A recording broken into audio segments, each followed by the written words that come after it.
கர்த்தருக்கு ஸ்தோத்திரம். பரலோக ராஜ்யத்தில் பிரவேசிக்கணும்னா பிதாவின் சித்தம் செய்கிறவர்களாக இருக்கணும். அங்கே போய் அவரை பார்த்து உமது நாமத்தினால் பிசாசுகளை துரத்தினோமே, தீர்க்க தரிசனம் உரைத்தோமே, அற்புதங்கள் செய்தோமே அப்படின்லாம் போய் நின்னா அக்கிரம செய்கைக்காரரே என்னை விட்டு அகன்று போகள்னு சொல்வார். சவுல் அமலேக்கியரோடு யுத்தம் செய்ய சென்ற போது கர்த்தர் அங்கிருந்த எல்லாவற்றையும் அழித்து போடும்படி சொன்னார். ஆனால் சவுல் பெஸ்ட்டாக இருக்கிற மிருகங்களை எல்லாம் அழித்து போடுறதுக்கு மனசில்லை.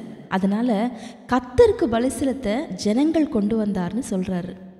பல நேரங்களில் நம் சுய விருப்பத்தை செய்துவிட்டு கர்த்தருக்காக தான் செய்தேன் அப்படின்னு நம்ம சொல்கிறோம் இல்லையா?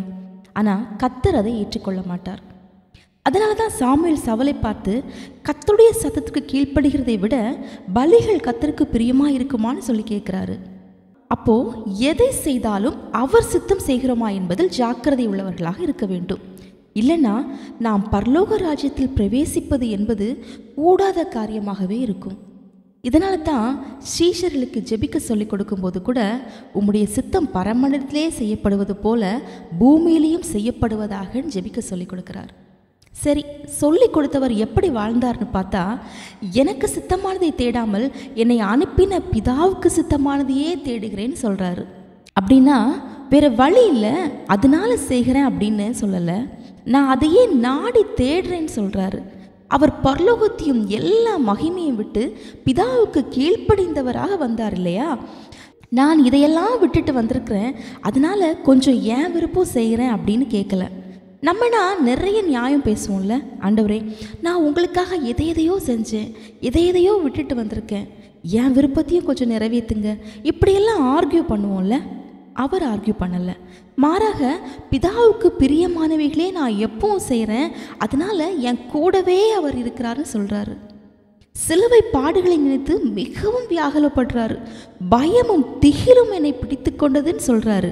ஆனாலும் என் சித்தத்தின்படி அல்ல, உமக்கு சித்தமானால் இந்த பாத்திரம் என்னை விட்டு நீங்க கிடவுதுன்னு சொல்லும்போது அந்த பாடுகள் மாற்றப்படவில்லை என்றாலும் அதை தாங்குகிற பலன் அவருக்கு கொடுக்கப்பட்டது.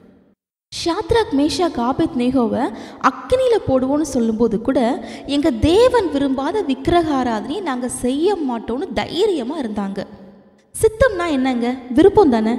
அவர் விரும்பாத காரியத்தை செய்ய மாட்டோன்னு துணிந்தவர்களை அக்கினியில் போட்டாங்க.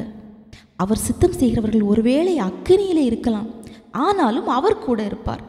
முட்டி கூட கருக விடலை இல்லை, அந்த அக்கினியில் அவர்களோடு ஒருவராக அவர் இருந்தார். அப்புறம் என்னங்க பயம் அவர் சித்தம் செய்கிறதுக்கு?